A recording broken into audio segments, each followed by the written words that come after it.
Friends of psychopaths, what was the craziest moment you experienced with them? Story 1. I remember from a very early age that my mom would just stand in the entrance to my room holding a knife. This didn't happen very often, maybe 2 to 3 times a year. When I was 9, I finally asked her why she would do this. I'll never forget how she said it. She looked me dead in the eyes and said that I was a mistake, and she was deciding if she should do what she should have done a long time ago. I asked to move in with my grandma a week later. Thinking about how she said it still gets my heart racing 22 years later. I don't know if I can accurately describe it, but every single hair on my body stood straight up. I was paralyzed with fear and felt like if I moved too suddenly, she would strike. Backstory. Mom had me when she was 16 and regularly told me that I ruined her life. She struggled with substance use and alcohol. She told me that if she had the money, she would have made a different choice. Story 2. In high school, my boyfriend at the time and I shared a math class together. It was well known we were dating, so I would always take him his homework at the teacher's request if he missed. He skipped a lot. I broke up with him over Christmas break. He cheated on me. The math teacher obviously still assumed we were together, so he asked me to bring him his homework. I did. I got to his house planning to drop it off at his doorstep. He told me to come in and explain it to him. He locked his bedroom door and started saying things like, "If I can't have you, then no one else can. And I could get you back in a second. Just admit it." Then the most disturbing part, he said that if I passed away, he would keep my body just to be close to me. Note, we never had a physical relationship, and I think that frustrated him. He then tried to kiss me and touch me inappropriately. He actually thought it was romantic and didn't understand why I was so upset. I got out, called my mom to pick me up, and ran back to the school. He lived close. Terrifying. To this day, I'm still horrified by it and him.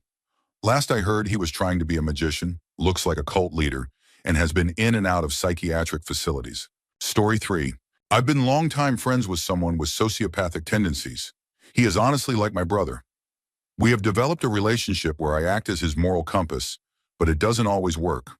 He is still manipulative and harsh at times, and he truly only cares about himself, but he tries to be a better person because he doesn't want to be viewed as heartless.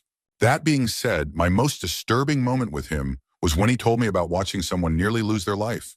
He said he knew he should have stepped in and helped, but he was too interested in seeing what would happen if he didn't. It was unsettling to know that, as much as he tries to be a good person, sometimes he still can't help himself.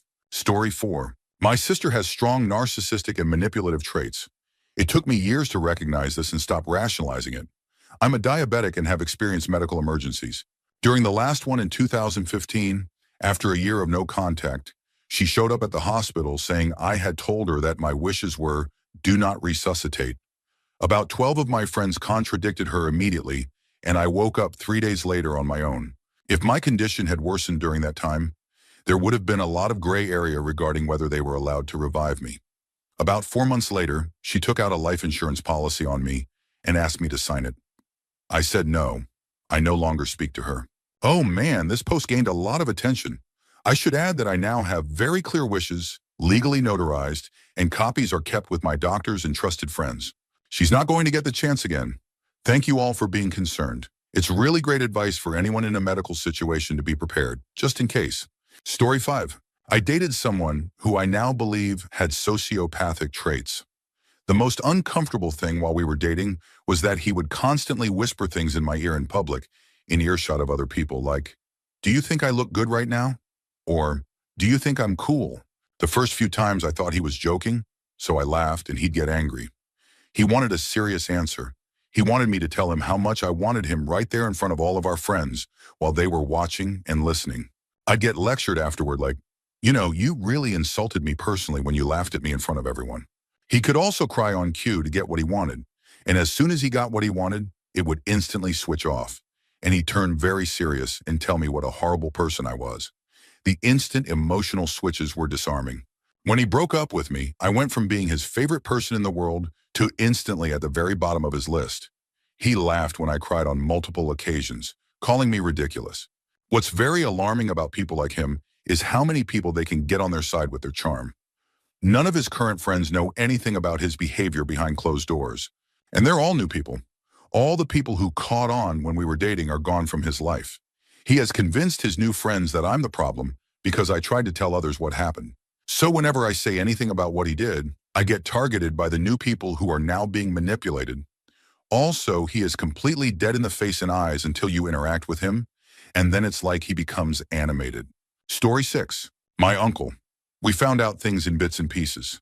My dad and he worked together.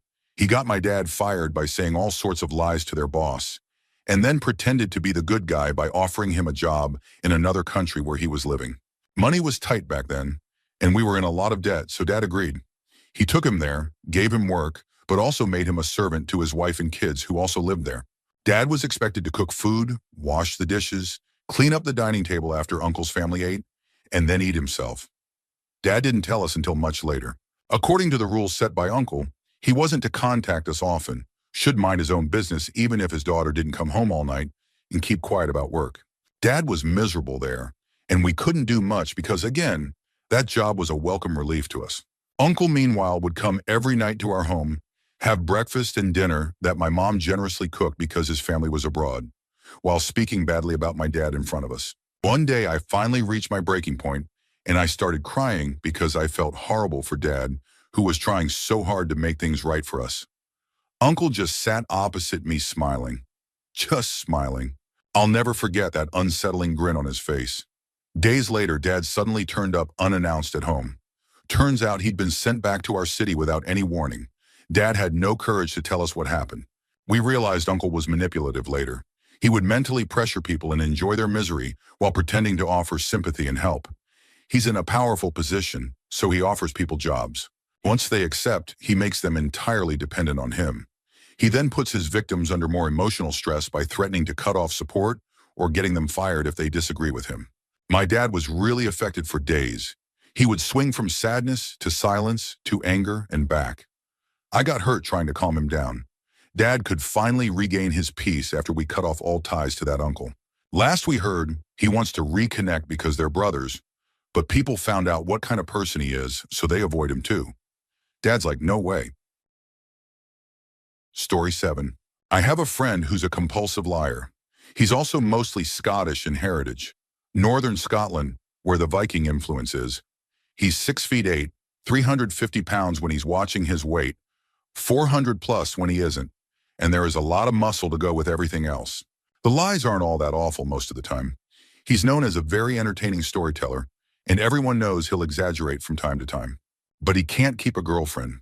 Apparently he can't be honest, is unfaithful, and the lies catch up with his relationships in a few weeks at most. One day we were in a taxi together, and he got the idea that the driver was taking a route that was unnecessarily long. He stopped the cheerful story he was telling me mid-sentence. His face changed and he barked at the cab driver in a voice I'd never heard.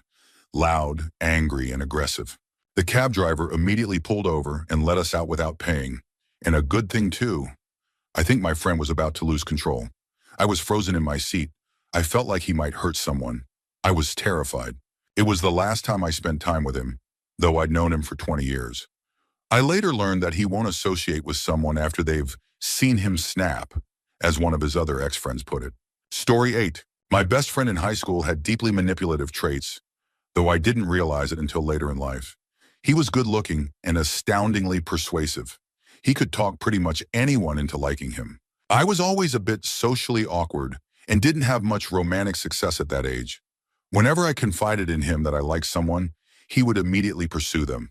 They could be a kind person, quiet, respectful, it didn't matter. He was just that convincing. One of the most uncomfortable moments of my life was after we graduated and we were hanging out, and he got invited over to the home of someone we had graduated with. He knew I thought she was cute, said it was a party, and that she had said she liked me.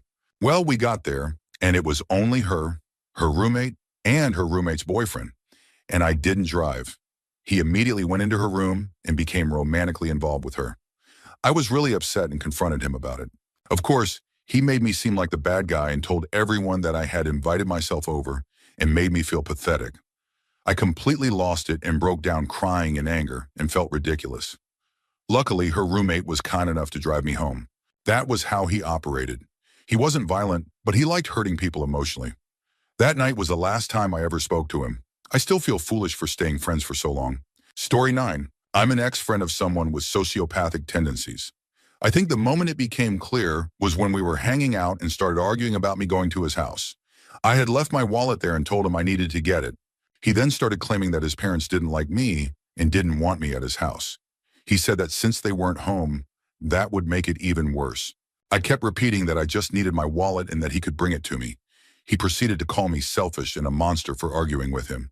He yelled it in my face in a public place. I was shocked and had no response. Then he acted like nothing happened, asked me if we should get food like everything was normal.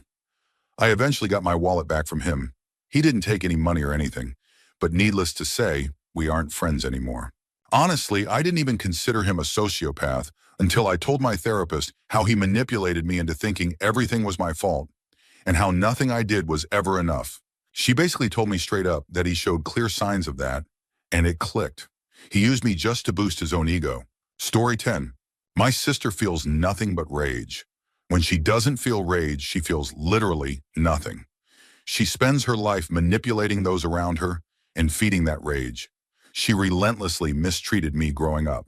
She tried to hurt me seriously on 3 occasions before I moved out. No one believed me. Because I was older and bigger, I was always considered the aggressor, even when I was attacked in my sleep.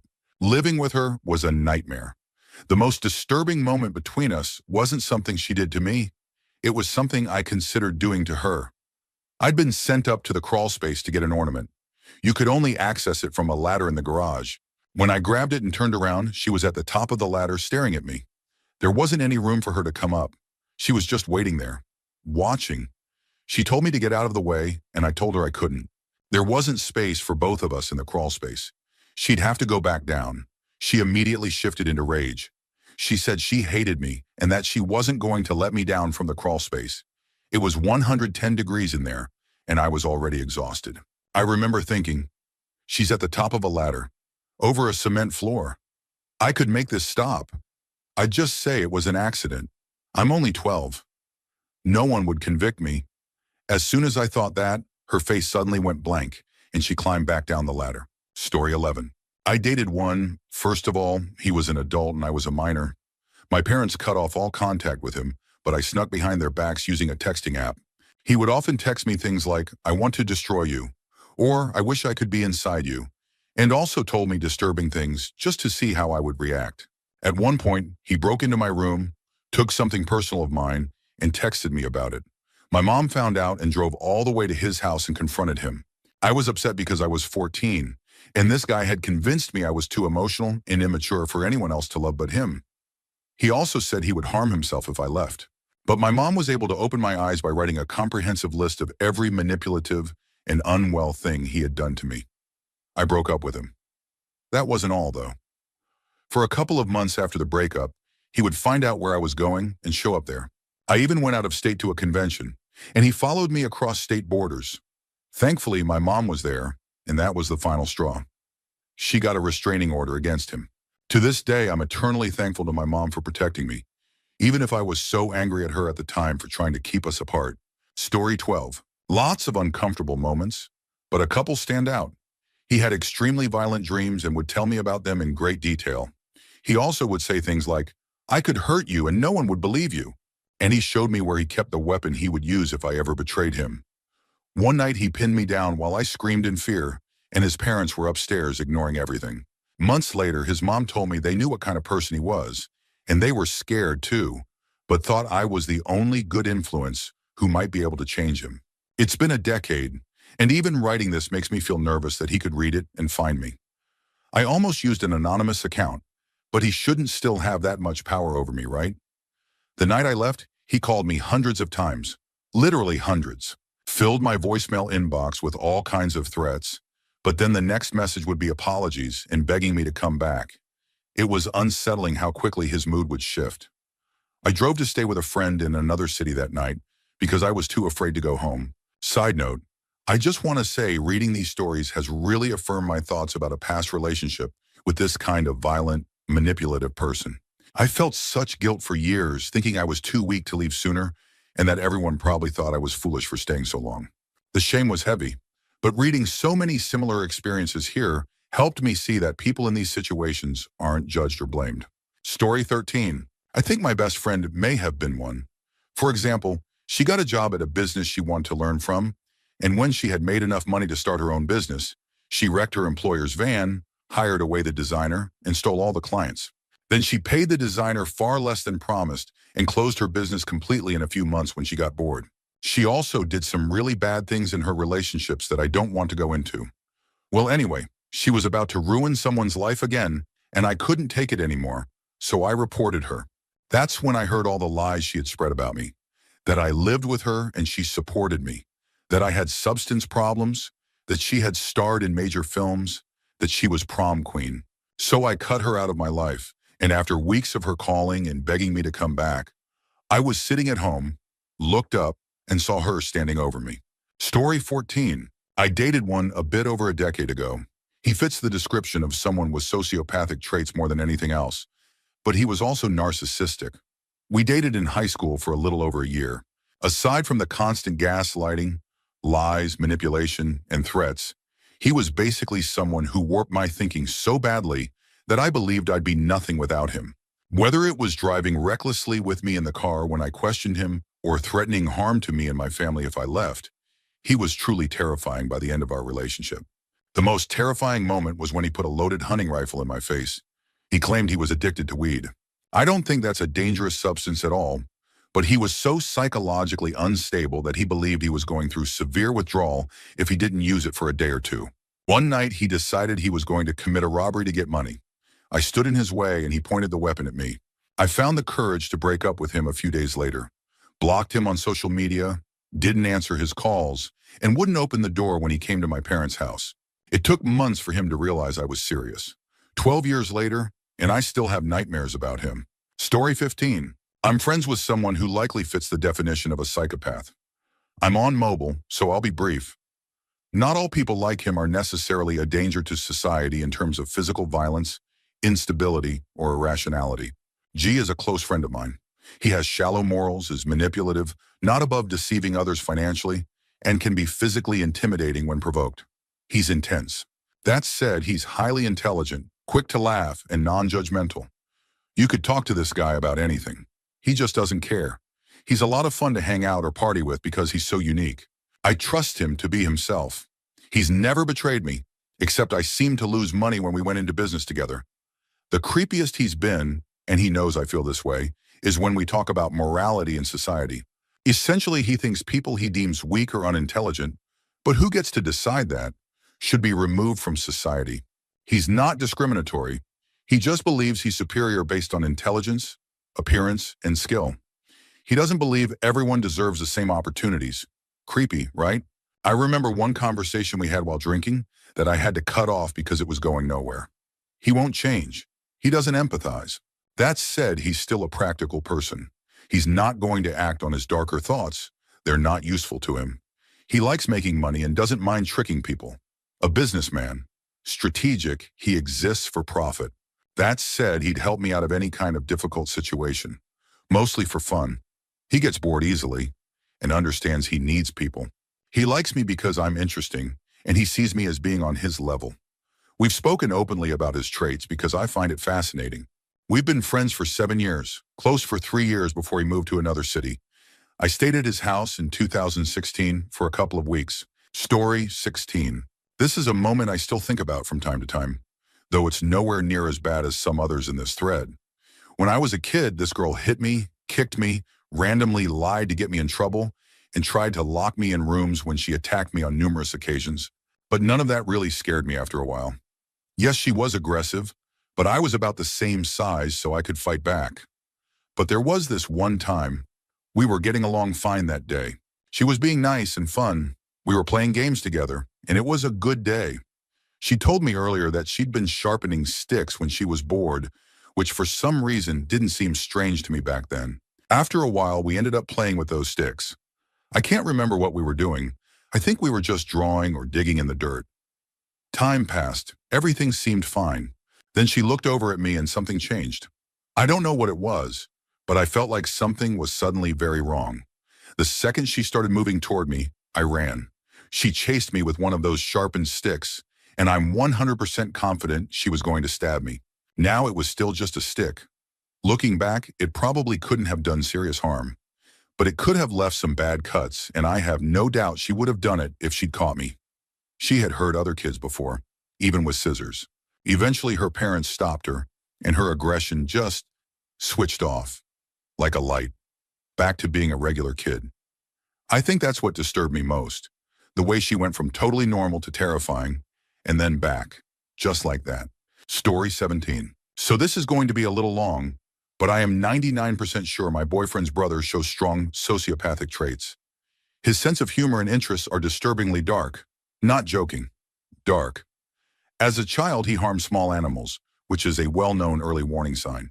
He once tried to hurt my boyfriend when they were kids and regularly targeted his siblings. Supposedly, they've all made peace through therapy, but I feel like no one has ever properly addressed what happened.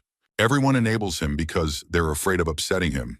He's obsessed with a channel about weapons and has an unusual fascination with death. Sometimes there's just something vacant in his eyes. He also frequently says discriminatory and judgmental things. I'm black. My boyfriend's family is white.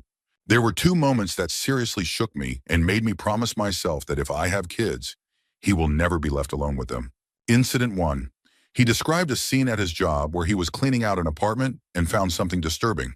He went into detail about it, claiming not to be interested but continued talking about it for several minutes. I excused myself and he followed me and showed me a graphic photo related to it. I felt physically ill for half an hour. Incident 2. This one scared me deeply. My boyfriend, his family, and I were outside relaxing. His brother suddenly yelled, "Check out what I just bought," and started firing nails from a nail gun at my boyfriend's feet. My boyfriend was clearly frightened, and when I asked him to stop, he pointed the nail gun toward us. He had this wild look in his eyes and this twitch in his hand that made me feel like we were really in danger. His mom and boyfriend had to calm him down as if they were talking someone out of doing something reckless. He just laughed about it afterward. He's a recovering addict who seems to have turned his life around. He has a good job and has been clean for over a year. He's usually polite with me, but I still worry that he might lose control someday. The worst part is that my boyfriend doesn't fully grasp the danger because it's his brother, and the family seems to be in denial. I hope that once I get a better job, my boyfriend will follow through with therapy and maybe we'll try couples counseling again. Since that incident, and others with a difficult sibling, I told him I won't attend family events that involve certain people. We've been together for 2 years. I'm likely skipping Christmas this year and volunteering instead. I don't want to be that stressed on anyone's behalf. Story 18. There was a girl in our group, Shannon, who was constantly doing highly inappropriate things and getting involved with everyone's partners. Whenever she was confronted, she'd skillfully manipulate her way out of it and could make herself cry on command. Eventually, the group broke apart, but she continued to hang out with me. Aside from her being frustrating, it was fine. Until one day she called me saying, "I did something. Can I come over?" I said, "Sure." She walked through the door, looking sheepish and avoiding eye contact. I asked, "What did you do?" She said, "Please don't be mad at me. I spent the night with Chad." Chad was my recent ex. He was my first serious relationship and high school sweetheart. We dated for 5 years, moved into our first apartment together, and I was his first everything. We were engaged for 3 of those years and broke up 6 months before our wedding date. I'm not someone who normally gets hung up over exes, but she got involved with him the same month we would have been getting married. And to make things worse, after telling me, she asked if I was mad. I told her I wasn't, just disappointed. She said, "Thank God, because let me tell you," and then launched into an excited, detailed recap of their night together, saying she couldn't wait to see him again. After she left, I sent her a message asking her not to contact me again and blocked her on everything. Story 19. This person had a history of emotionally unstable behavior toward my family and others, but still managed to gain sympathy. She showed signs of severe manipulation and had frequent emotional breakdowns. She used to be a family friend, but things turned bad, and she eventually became convinced that we were the cause of her problems. There were many times I was scared to be alone at home, thinking she might come after me, especially after one particular event that stuck with me forever. I was 11 years old and playing near her front door. I usually avoided that, but thought it was harmless. Maybe she was just going through something and needed help. Also, it was hard to avoid her house since we lived on a narrow street. That evening, she became unusually upset and started yelling at us from her bedroom window. She shouted at us to stay away from her door, but this time she kept insisting I was doing it on purpose, that I was trying to provoke her, and that she would make it stop. I backed away from her yard, nervous. I crossed to the other side of the street while my friends, now frightened too, stood still.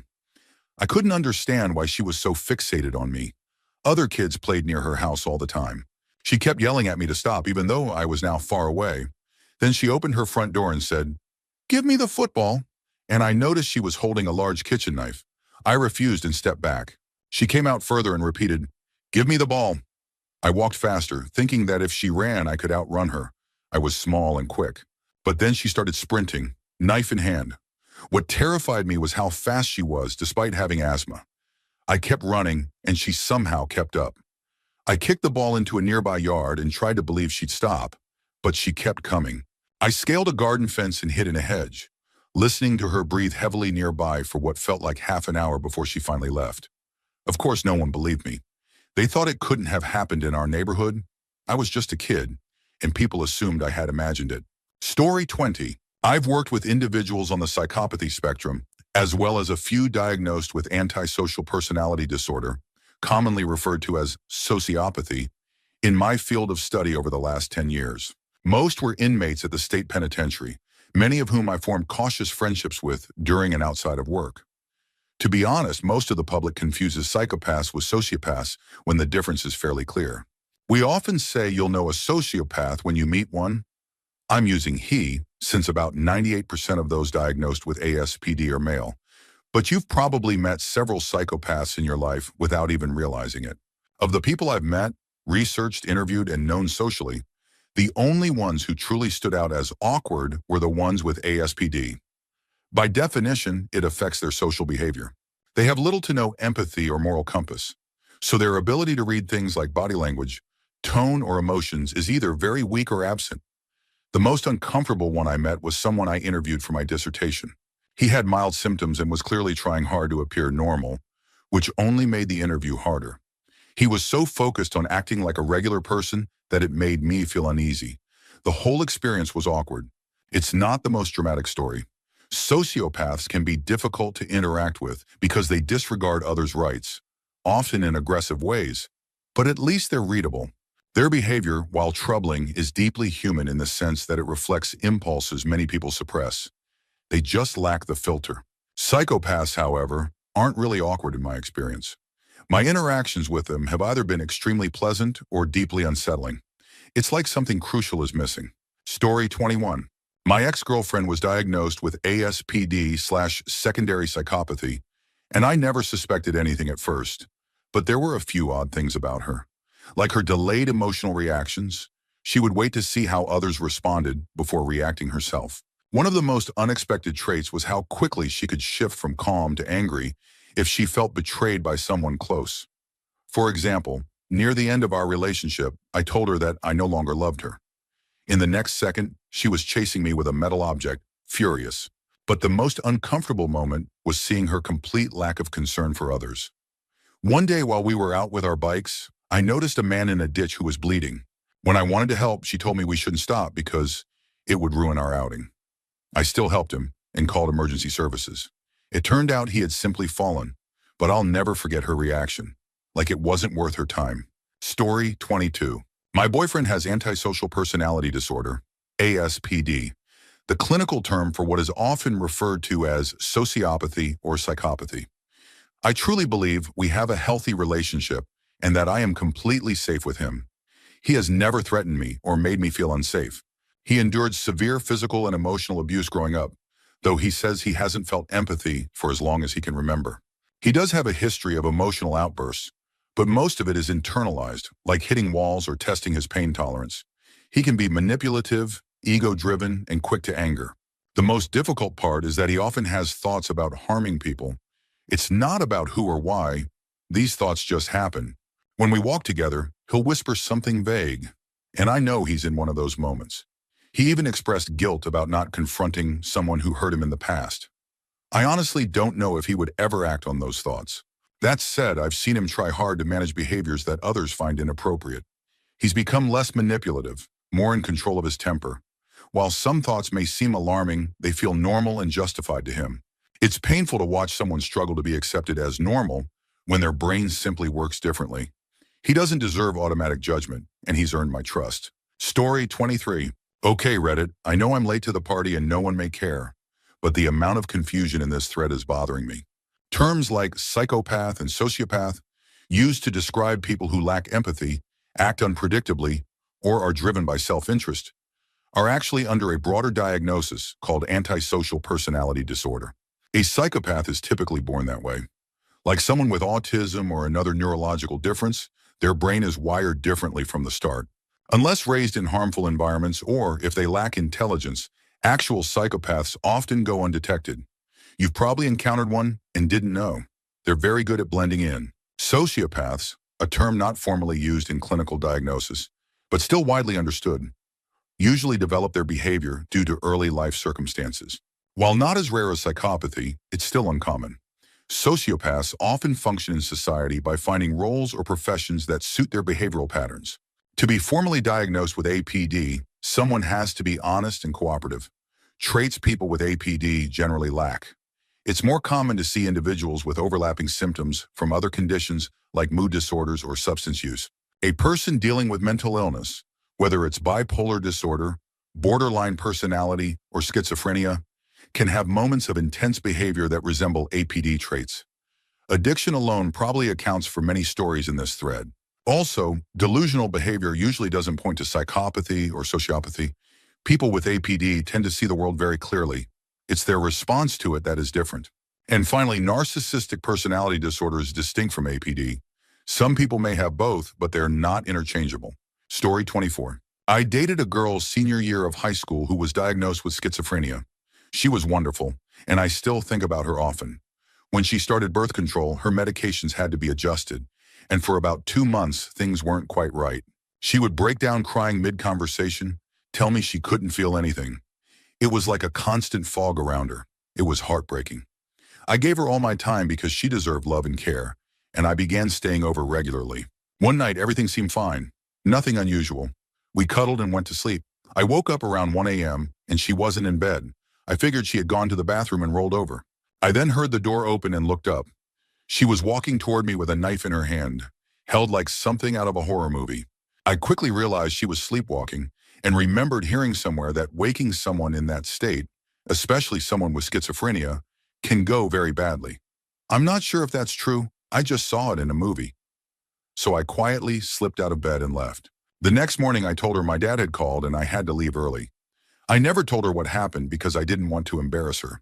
I truly hope she's doing well. Story 25.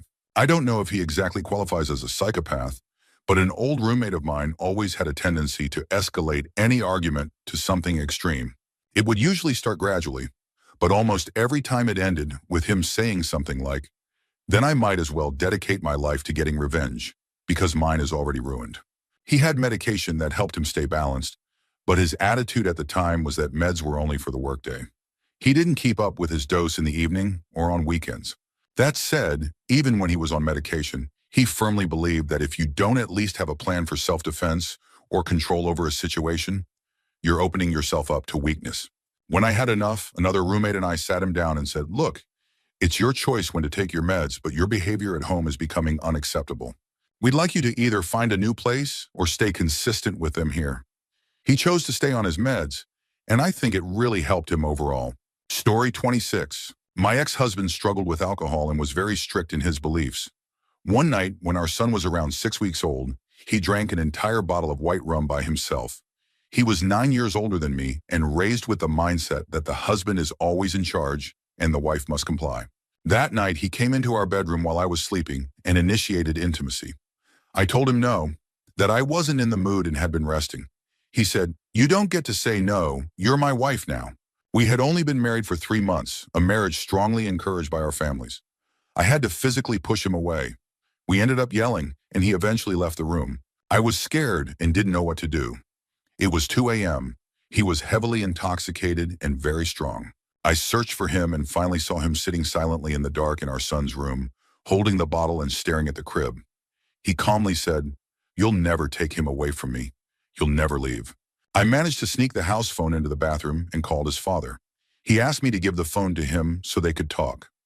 I don't know what his dad said, but afterward he went to the living room and passed out. I took the baby into our room and locked the door. The next day he quit drinking for a while. He would drink occasionally after that, but never touched hard liquor again. We stayed together another 4 years, had another child, and went through more emotional and physical struggles. I finally found the strength to divorce him when my daughter turned 3. Story 27. My brother lived with me for 7 years. Only came close to paying his portion of rent once. Was in and out of work for every reason that wasn't his fault you could think of. Racked up payday loans and had his phone disconnected multiple times. We had several interventions that had little to no effect. The last time we made him let our sister manage his finances. He got around that by switching to restaurant waiting jobs and claimed every day was a bad tips day. Completely wrecked the truck I let him borrow until the engine gave out. My apartment got broken into after he said inappropriate things to some neighbor kids at the pool. The only things stolen were, of course, mine. The last year we lived together, he broke his leg doing something reckless with some unhelpful friends, so he couldn't work. Around that time, I had nearly $300 go missing. I tore the place apart for weeks looking for it. Then out of the blue, my brother shows me a handgun that he bought months ago and says it cost about the same amount that I'd lost. I didn't say anything, just kept searching for the money for a couple more months with no luck. I finally had enough and took the gun. When he realized it was gone, I got screamed at for hours and threatened. I honestly thought he might act on it. And at that point, I almost hoped he would, so he'd finally be forced to get help. Instead, I just got more threats, including that he never wanted to speak to me again and hoped his future kids would never meet me because of how oppressive living with me was. A couple of months later, we went our separate ways. I invited him to my wedding, which he couldn't get out of work to attend. Honestly, I wasn't offended. Story 28. Some of these comments bother me. My ex-girlfriend called me a psychopath and even posted something awful about me online, basically repeating the same accusations and more. The thing is, she had been very open about having borderline personality disorder. So my being emotionally reserved or distant when she got angry could easily be interpreted through her lens as me being manipulative or uncaring. From her perspective, I understand how she genuinely might have believed I was a psychopath.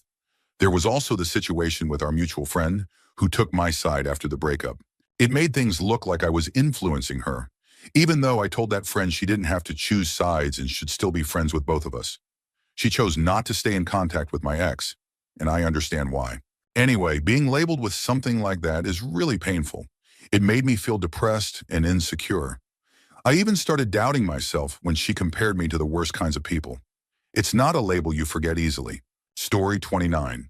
Oh boy, I've been waiting for this moment.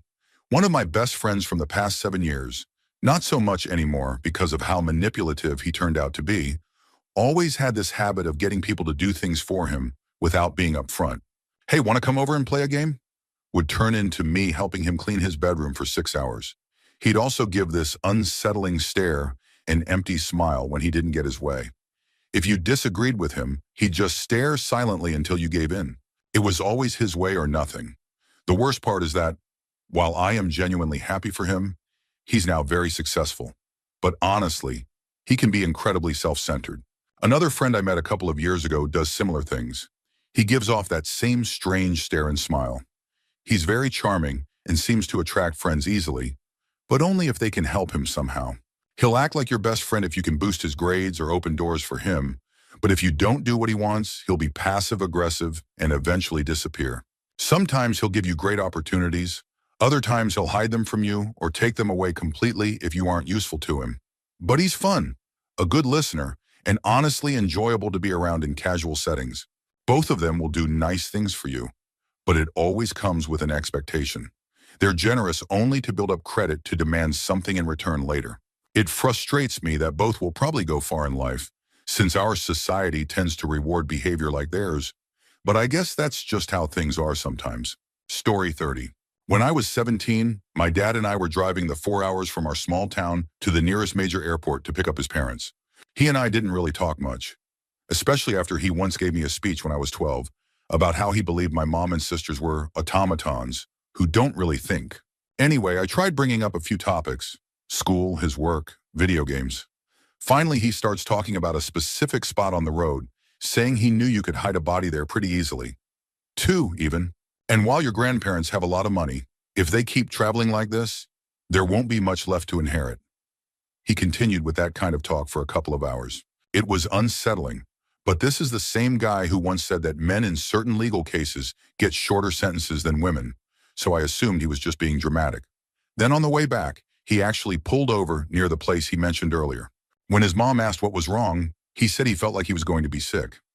I took over driving and nothing else happened, but I'm pretty sure if I had gone along with it, something terrible might have occurred.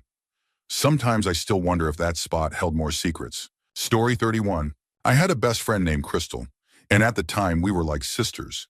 There was nothing unusual about her when I met her. If anything, just some emotional dependence, but nothing alarming. She had a boyfriend, the father of her 2 kids. I wasn't a huge fan of him, but he wasn't abusive and clearly loved the kids.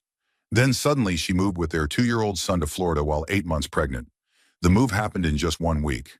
During the 6 years she lived there, she'd sometimes call and say things were fine but emotionally tough, claiming he was cheating. I offered to come get her more than once. One time I even made it all the way to Texas by bus. She said she was stranded due to lost luggage, and I told her I'd pay for a hotel and drive the rest of the way. 2 hours into the drive from Oregon, she called and said she went back to Florida. I was frustrated but assumed she had been manipulated.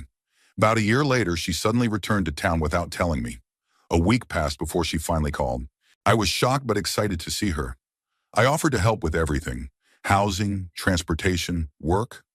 I found out she left her kids with their dad, which surprised me because she had always been extremely attached to them. I hoped I could help her get legal support. She stayed with me and my ex-husband, and after a couple weeks, strange things started happening. Items disappeared, and my 6-year-old daughter began showing bruises and acted frightened around Crystal. When I was there, Crystal acted sweet and harmless. At first, I thought maybe the bruises were from rough play. But then one day, while I was at work, she entered the room where my ex-husband was napping and made inappropriate advances.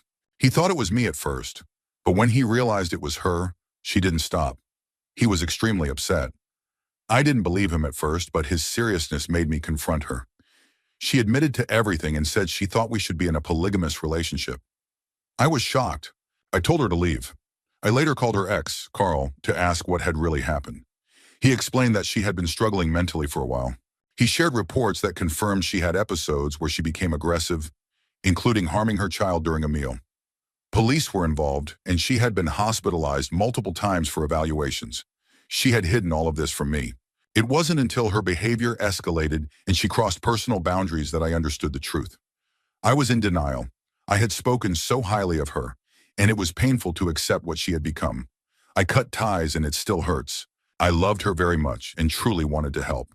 But she lost the relationship with her children, her best friend, and close family members. I still hope she gets the help she needs.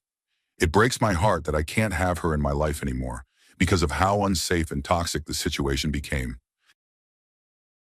Story 32. He told me that he wanted me to have his child, and comments like that were just constant with him.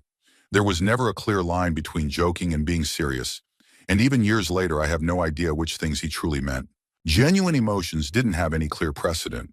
There was no foundation where I could say, this is who he is, and these are his motivations. Things like honesty, personal boundaries, and basic decency didn't seem to matter to him. He'd say something really strange or inappropriate just to get a reaction. But he also said things like that because he genuinely meant them. You could never tell which was which. You couldn't understand him or predict what he might say or do 10 minutes later. One day he'd take me out and be a perfect gentleman, and the next he was forcing his brother, who was on the spectrum, to do humiliating things just for his own amusement. Knowing he was so skilled at manipulation made it terrifying to be around him. He could sense exactly how you were feeling and never pushed quite far enough to break you, just enough to keep control. And right when you were about to walk away, he'd suddenly become kind again, just enough to make you question your doubts. Story 33. My ex enjoyed manipulating people. He said he could shut off his emotions completely whenever he wanted. There was nothing behind his eyes, and most dogs disliked him. Even friendly dogs would circle around him and bark. It was strange, like they sensed something was off. And they were right. He couldn't be trusted. He was unfaithful many times. He made me believe I couldn't survive without him. There was always another woman he kept around to make me feel like I had to compete. He used emotional manipulation constantly. He wanted to know everything about me, only to use it against me later. He'd twist my thoughts and tell me that my normal logic was flawed because of reasons he invented. He also had a strange admiration for disturbing historical figures. He would flirt with other women just to see how far he could get. I left him. Months later, he called saying he was ready to marry me and wanted a child with me if I gave up a habit he didn't like. I said no. 3 months later, I found out he was engaged to someone else. 2 months after that, she was expecting his child. I felt sorry for her. I wish I had warned her, but I had already cut him out of my life. He truly showed all the signs of someone with a dangerous personality. He used to take IQ tests just to prove how smart he was. He listened to classical music and acted like he was above everyone. I grew to resent him more every day, and the way he controlled me. Story 34. I was 10 years younger and a lot more naive. I was in a serious relationship with a woman who was 5 years older than me. We lived together, and we argued constantly. I tried breaking up with her several times, but she would always start crying so intensely that I didn't have the courage to follow through. One day after another argument and breakup, I sat on the couch with my head in my hands while she went to the bedroom and sobbed. After about 10 minutes of nonstop crying, I felt horrible, like I was about to cave in again. Then the AC turned on. It was one of those old wall-mounted units that made an awful noise. It was so loud it drowned out everything from the bedroom. Suddenly, I heard her stomping through the hallway. She turned off the AC, then went back to the room and started crying again. At that moment, everything clicked. I realized the entire relationship had been built on emotional manipulation. From that point on, I resented her deeply. I stuck with the breakup, but I still had to live with her for 6 more exhausting months because I couldn't afford to break the lease. 6 more months of her trying to get me back, but nothing could have made me change my mind. Not even a miracle from above. I was done. Story 35. Not sure if this counts since my friend isn't a psychopath or sociopath, but he does have borderline personality disorder, BPD, which can be incredibly difficult both for the person experiencing it and those around them. For those who don't know, people with BPD often deal with an intense fear of abandonment and may react strongly to the idea of losing or being pushed away by loved ones. That's only one aspect of the condition. There are many more that can make life extremely challenging for those living with it.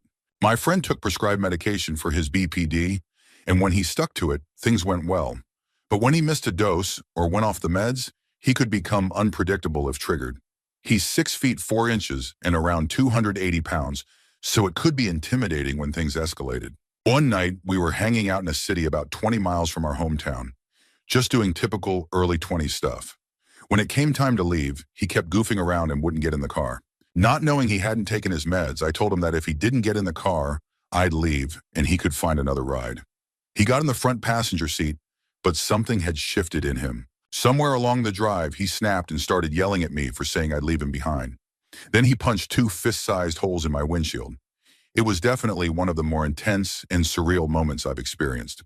Story 36. I technically don't know if this guy I grew up with had any kind of clinical disorder, but looking back on it now as an adult, one incident stands out that still deeply unsettles me, especially now that I've had time to heal and manage my mental health better. I went through severe depression as a child, particularly between ages 10 to 14. My family and classmates knew I was struggling, but no one really talked to me or tried to help. One day after school, a boy I had known for years, who didn't really have any friends, became the first person to directly bring up my issues. At first, he seemed genuinely kind. He told me he understood what I was going through and that he was there for me. I shared with him the thoughts that had been weighing me down, and at first it felt like someone was finally listening. But then things started to feel wrong.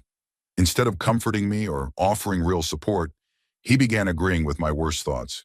It was subtle at first, framed as though he was trying to be understanding. He'd say things like, "Don't worry about your family. They'll be better off.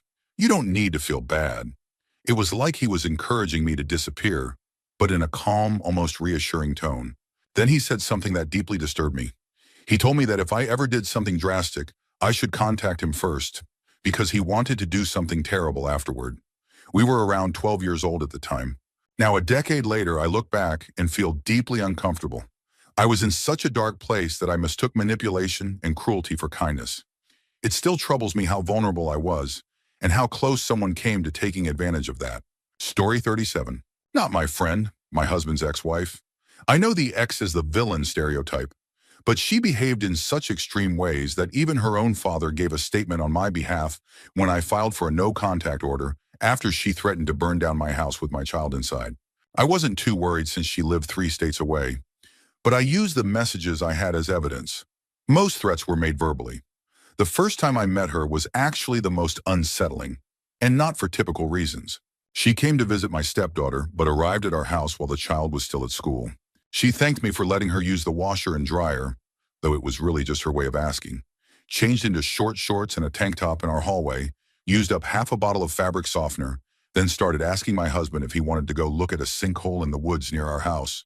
It's not very far out, but just isolated enough to feel uneasy. My husband finally agreed. He was still trying to keep things cordial for their kid, and I went along too. At the end of the driveway, I realized she had a gun tucked into the back of her shorts. I was completely thrown off, and she started talking about wanting to shoot wild animals. My husband said, "It's fine. I taught her gun safety." And I replied, "It's not an accident I'm worried about." I saw the realization hit him, and he called the whole thing off. That was 6 years ago. She's still unpredictable. Story 38. I was friends with someone who pretended to be a good person. Both of their parents were also questionable. The father once said, "If I wouldn't go to hell, I wouldn't be a good person." There's a lot I could say, but one of the most uncomfortable things involved a conversation that should have been simple. This friend worked for their dad doing deliveries using a company truck. When they got paid, they had to give part of it back as rent, which made sense. But then they also had to pay to use the truck for work. I had to explain that they shouldn't be paying their dad in order to make money for the job their dad gave them. It was strange and made me start questioning their judgment. Turned out there were deeper issues. A story about the mom.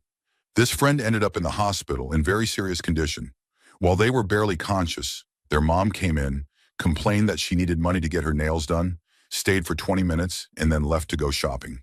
The friend eventually recovered, miraculously, but at the time the mother didn't know if they would make it. That moment stuck with me. Later, this friend went from making fun of religious people to being totally consumed by certain ideologies.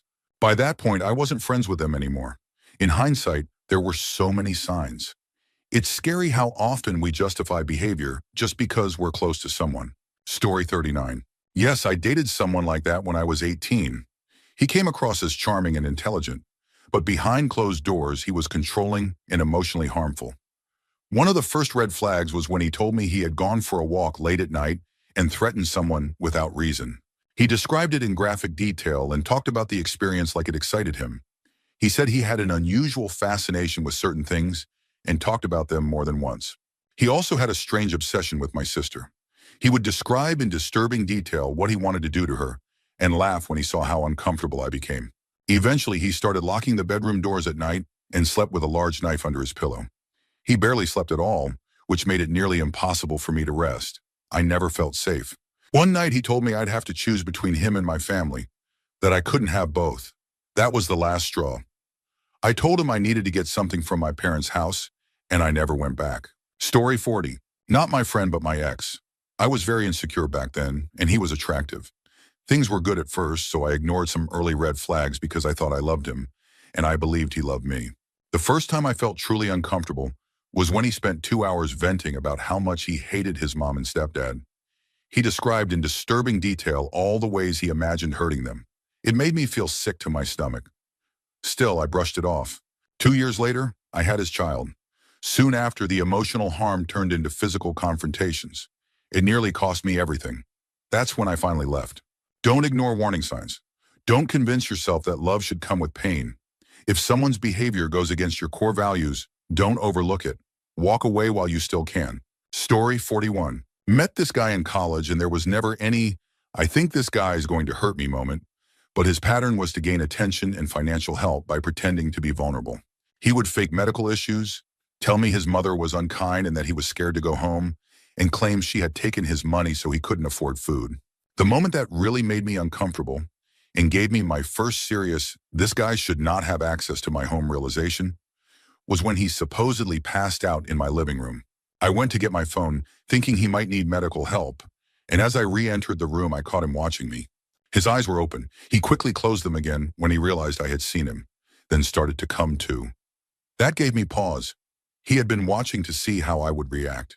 It took months of similar incidents to really understand that this person wasn't someone I wanted in my life, but that was the first uh-oh moment. I stayed up that night trying to rationalize it. It wasn't dramatic or dangerous in an obvious way, but he wasn't interested in hurting people physically. He used people for what they could give. He liked to test limits and figure out how to get what he wanted. And honestly, that's probably what most people like him are really like. Story 42. I have a friend who has bipolar disorder and probably fits into that category as well. He doesn't seem to understand social cues or what is appropriate to say in certain settings. He doesn't get that he can't say the same things to strangers or new people that might go over okay with lifelong friends, especially those of us who grew up in a specific culture, like all boys' schools in the 90s, where dark humor and action movie references were the norm. One time after a gig, some friends and I were chatting when one of them shared a serious story about having to put a bird out of its misery. My friend tried to top the story, thinking it would impress people, and got overly enthusiastic telling a story about how his cat had a litter of kittens that were malformed and couldn't eat. He described how he tried to help them in a way that was absolutely horrifying. Everyone went silent, jaws dropped. Then they slowly turned and looked at me, the one who had brought him. I know it was probably a made-up story, and I don't think he would actually take pleasure in something like that. But the way he told it, with excitement and pride, made him come across as someone truly unwell. I was embarrassed and deeply uncomfortable. We're still in touch, and I've tried to guide him toward better values. He lets me down constantly, and I've had to distance myself many times. But I can't seem to let go. I feel like I'm the only one left who cares, and part of me feels responsible. Not just for him, but also for the people he might affect. Story 43. In high school, I knew two people who definitely fit that description. The first was 2 years younger than me. I only talked to him a few times. Once, in a big group at the park, he had a lighter and kept heating a piece of metal and pressing it on people for fun. I think he believed that acting wild and unpredictable would make people like him. Oddly, some people found him entertaining. A girl in the neighborhood even dated him, and I heard about a disturbing incident between them. My neighbor, who was a police officer, once warned me to stay away from him because he was well known on the force for all the wrong reasons. The second guy was my age. We weren't friends, but we'd end up as partners in class because neither of us had many other options. He was more likable than the first one, but I always knew there was something off. He had a reputation for being violent and cruel, so I kept my distance.